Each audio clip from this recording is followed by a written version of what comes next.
করতে যাচ্ছি। সরাইল এটা এমন একটা আসন, এটা ইসলামী ঐক্য যুগের জন্য বরাদ্দ। আমি যে কথাটা বললাম, এই কথাটা বলছে হবিগঞ্জের মুয়াজ্জিন সাহেব কুট্টাপাড়া খেলার মাঠে। আমরা একটা জনসভা করছিলাম আমির রহমতুল্লাহ শহরে। তখন তারা যুবক রহমতুল্লাহ বলছিল সরাইলে সিট ইসলামী ঐক্য যুগের জন্য বরাদ্দ। আমরা সাহস হারা হব না, পিছপা হব না। আমরা ঐক্য জুড়ের পক্ষ থেকে যে কোনো ভাবে ঠিককে রক্ষা করার চেষ্টা করব। আমাদের ওলামা তুলাবা জনগণ সবাই আমিনী সাহেবের ভক্ত।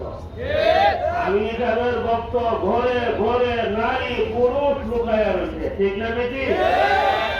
এই ভক্তগুলিকে কোনোদিন দূরে ধরানো যাবে না। আর আমাদের শহরের মধ্যে যত প্রার্থী অতীতে বর্তমানে আছে, একজন যোগ্য প্রার্থী ছিল আমির রহমতুল্লাহ। আমির বলে দ্বিতীয় যোগ্য প্রার্থী হল বুরহানুদ্দিন কাজী। আমরা এখানে বিদ্যা হওয়ার কোন কারণ নাই। রাষ্ট্রের মালিক আল্লাহ। আমরা আমাদের আন্দোলন আজকে থেকে শুরু করছি। ইনশাআল্লাহ নির্বাচন পর্যন্ত নির্বাচনী আন্দোলন করতে আমরা রাজি আছি। আল্লাহ আমাদেরকে তৌফিক দান করুন। কোন